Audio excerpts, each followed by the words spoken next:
നമസ്കാരം. വംശഹത്യ മറച്ചുവെക്കാൻ വാർത്ത തന്നെ ഇല്ലാതാക്കണം എന്നൊരു നിലപാടാണ് ശരിക്കും ഇസ്രായേലിനുള്ളത്. അതായത് ഇസ്രായേൽ ഗസയോട് ചെയ്യുന്ന ക്രൂരതകൾ ഇല്ലാതാക്കണമെങ്കിൽ, അല്ലെങ്കിൽ അത് പുറം ലോകം അറിയാതിരിക്കണമെങ്കിൽ വാർത്തകൾ ഇല്ലാതാക്കണം. ഇതാണ് ശരിക്കും പറഞ്ഞാൽ ഇസ്രായേൽ മുന്നോട്ട് വയ്ക്കുന്ന ഏറ്റവും വലിയൊരു കാര്യം. അതിനാൽ തന്നെ ഇസ്രായേൽ ചെയ്തു കൂട്ടുന്നത് പാവപ്പെട്ട, പണിയെടുക്കുന്ന, പാവങ്ങളുടെ കണ്ണീരൊപ്പുന്ന, ഗസക്കാരുടെ അത്രയും ദയനീയ അവസ്ഥ ലോകമെമ്പാടും അറിയിക്കുന്ന റിപ്പോർട്ടേഴ്സിനെ, ജേർണലിസ്റ്റുകാരെ, മാധ്യമ പ്രവർത്തകരെ, ഫോട്ടോഗ്രാഫർമാരെ എല്ലാവരെയും കൊന്നു തള്ളുക എന്നതാണ്. ഇവരെയൊക്കെ കൊല്ലുമ്പോൾ തന്നെ ഇസ്രായേൽ മുന്നോട്ട് വയ്ക്കുന്നത് അവരെല്ലാം തീവ്രവാദത്തിനെ പിന്തുണയ്ക്കുന്നു എന്നത് കാരണം കൊണ്ടാണ്. എങ്ങനെയാണ് അവർ പിന്തുണയ്ക്കുന്നത്? ഗസ എന്നൊരു രാജ്യത്തിന്, അല്ലെങ്കിൽ ഗസ എന്നൊരു സമൂഹത്തിനെ തന്നെ തുടച്ചു മാറ്റാൻ നോക്കുന്ന ഇസ്രായേലിന്റെ ക്രൂരതകൾ മാത്രമാണ് അവർ എണ്ണിപ്പറയുന്നത്. അവരില്ലായിരുന്നുവെങ്കിൽ ഒരു പക്ഷേ ലോകമെമ്പാടുമുള്ളവർ ഈ ക്രൂരത കാണില്ലായിരുന്നു എന്നതാണ് ഏറ്റവും വലിയ സങ്കടം. ലോകത്തിന്റെ കണ്ണും കാതുമായ ഫലസ്തീനിൽ പ്രവർത്തിക്കുന്ന റിപ്പോർട്ടർമാർ ഇല്ലാതാകണമെന്നതാണ് അവരുടെ ആഗ്രഹം. അതുകൊണ്ട് തന്നെ ഇസ്രായേൽ ചെയ്യുന്നത് ജേർണലിസ്റ്റുകളെ കൊന്നു തള്ളുകയാണ്, സാക്ഷികളെ ഇല്ലാതാക്കുന്നു, തെളിവ് നശിപ്പിക്കുന്നു, ലോകത്തിനു മുമ്പിൽ സത്യം മറച്ചു പിടിക്കാൻ വേണ്ടി ചെയ്യുന്നത്. പക്ഷെ ഗസയ്ക്കറിയാം, അല്ലെങ്കിൽ ഗസയെ പോരാട്ടത്തിന് നയിക്കുന്ന, പോരാട്ടത്തിൽ പിന്തുണയ്ക്കുന്ന ഒരുപാട് രാജ്യക്കാർക്കറിയാം എവിടെയാണ് സത്യം എന്നത്, എവിടെയാണ് ചെറുത്തുനിൽപ്പ്, എവിടെയാണ് അതിജീവനം എന്നത്. അതുകൊണ്ട് തന്നെ ഇസ്രായേലിന്റെ കണക്കു തെറ്റിച്ച് ഓരോ തവണയും പുതിയ ജേർണലിസ്റ്റുകൾ രംഗത്ത് വരുന്നുണ്ട്.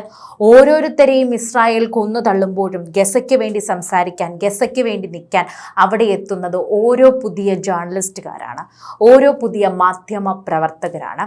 നീതിയും നിലപാടുമെല്ലാം സൂക്ഷിച്ച് മനസ്സിൽ പാവങ്ങൾക്ക് വേണ്ടിയും വേണ്ടവർക്കും വേണ്ടിയും ഒക്കെ തന്നെ പ്രവർത്തിക്കുന്ന മാധ്യമ പ്രവർത്തകർ തന്നെയാണ്.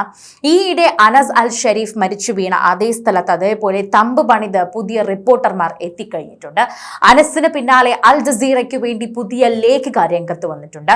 മറാം ഹുമൈദ ഇസ്രായേൽ വായടപ്പിക്കാൻ നിരന്തരം ശ്രമിക്കുന്നു. ജീവൻ പോയാലേ വായടങ്ങൂ എന്ന മട്ടിൽ ഫലസ്തീൻ ജേർണലിസ്റ്റുകൾ മുന്നോട്ട് തന്നെ നയിക്കുന്നു. അമേരിക്കൻ മാധ്യമ പ്രവർത്തകനായ റിച്ചാർഡ് സാൻഡേഴ്സ് ചൂണ്ടിക്കാട്ടുന്ന ഒരു കാര്യമുണ്ട്. ഗസയിൽ കൊല്ലപ്പെട്ട ജേർണലിസ്റ്റുകളുടെ തന്നെ എണ്ണം, അമേരിക്കൻ ആഭ്യന്തര യുദ്ധം, ലോകയുദ്ധം 1, ലോകയുദ്ധം 2, കൊറിയൻ യുദ്ധം, വിയറ്റ്നാം യുദ്ധം, കംബോഡിയൻ യുദ്ധം, യുഗോസ്ലോവിയ യുദ്ധം, അഫ്ഗാൻ യുദ്ധം, യുക്രൈൻ യുദ്ധം എന്നിവയെല്ലാം തന്നെ കൂടി മൊത്തം കൊല്ലപ്പെട്ടവരെക്കാൾ കൂടുതലാണ്. മരണമുഖത്ത് നിന്നുകൊണ്ട് വംശഹത്യ റിപ്പോർട്ട് ചെയ്യുന്ന ധീരമായ ജേർണലിസ്റ്റുകൾ മാത്രമല്ല ഫലസ്തീനെ പറ്റി ലോകത്തിന് പറഞ്ഞു കൊടുക്കുന്നത്.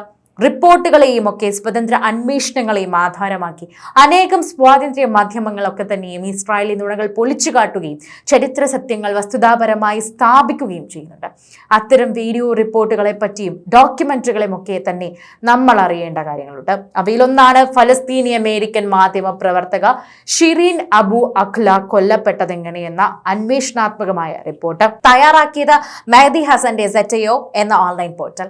ആരാണ് ആ വീഡിയോ ഉതിർത്തത്? ഇസ്രായേൽ അമേരിക്കയോ അത് അന്വേഷിക്കുന്നില്ലെന്ന് വന്നപ്പോൾ തന്നെ സെറ്റയോ നേരെ സംഘം അത് ഏറ്റെടുത്തു.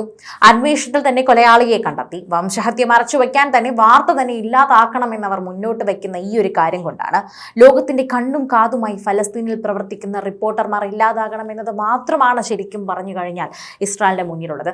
അതുകൊണ്ട് തന്നെയാണ് ഇസ്രായേൽ ജേർണലിസ്റ്റുകാരെ കൊന്നൊടുക്കുന്നതെന്ന് നമുക്ക് പറയാം. സാക്ഷികളെ ഇല്ലാതാക്കുക, തെളിവ് നശിപ്പിക്കുക, ലോകത്തിന് മുൻപിൽ സത്യം മറച്ചു പിടിക്കാൻ ശ്രമിക്കുന്ന ഇസ്രായേലിന് ആകെ സാധിക്കുന്നത് അതുമാത്രമാണ്.